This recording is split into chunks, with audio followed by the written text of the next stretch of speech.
మీరు పుట్టినటువంటి ఆ లగ్నం మీ యొక్క టైం ప్రకారం ఒక లగ్నం ఉంటుంది, మీ నక్షత్రం ఉంటుంది, మీ పాదం ఉంటుంది. దాని ప్రకారంగానే సంపూర్ణ జాతకాన్ని తెలుసుకోవడం కుదురుతుంది.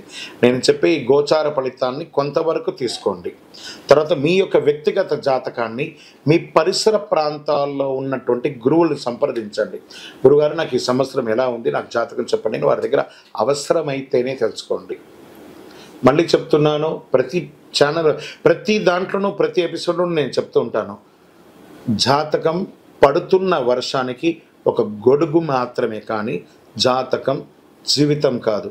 మీరు మిమ్మల్ని నమ్మండి, మీ ఇష్టదైవాన్ని నమ్మండి, మీ కులదైవాన్ని నమ్మండి, మీ జీవితం బాగా ఉంటుంది. వృశ్చిక రాశి, విశాఖ 4వ పాదం, అనురాధ నక్షత్రం, జ్యేష్ఠ నక్షత్రం సంపూర్ణంగా ఉన్నవారికి వృశ్చిక రాశి వారిగా పరిగణించబడుతున్నారు. ఈ విశ్వావసునామ సంవత్సరం మీకు ఎలా ఉంది? ఈ వృశ్చిక రాశి వారిని ముట్టుకుంటే ఈ అర్ధాష్టమ శనిలో వాళ్ళు నలిగి నలిగి నలిగి నలిగి భగవంతుడా ఇది ఏంట్రా మా కష్టం ఇదేంటి అని అనుభవిస్తున్న మీకు ఈ ఉగాది రోజు నుండి విముక్తి, అర్ధాష్టమ శని నుండి విముక్తి పొందుతున్నారు. చాలా అద్భుతంగా ఉంటుంది వీరికి. సంవత్సరం శని చతుర్థ పంచమంలో సంచరించరచే సమక్రమైన కాలం. అనేక సమస్యలు వచ్చినా, విశేషించి కలత్రపీడ, ఆస్తి కోల్పోవటం జరిగి, శారీరక మానసిక శ్రమ, స్వస్థహాని, సంతానానికి ఇబ్బందులు కలిగినవన్నీ కూడా అన్నీ తొలగిపోతుంది. మర్యాద భంగమైన చోట విజయం సాధిస్తారు.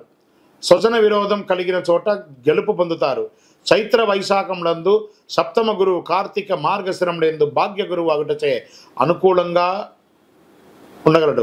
ఆరోగ్యం, రాజదర్శనం, ఇష్టకార్య సిద్ధి, గౌరవ మర్యాదలు, కీర్తి ప్రతిష్టలు కలుగుతాయి. మిగిలిన సమయంలో అష్టమ గురువు అయినందున చోరాగ్ని, శస్త్రబాధలు, అపనిందలు, భయము, గౌరవహాని కలిగే అవకాశాలు కొంత ఉన్నాయి.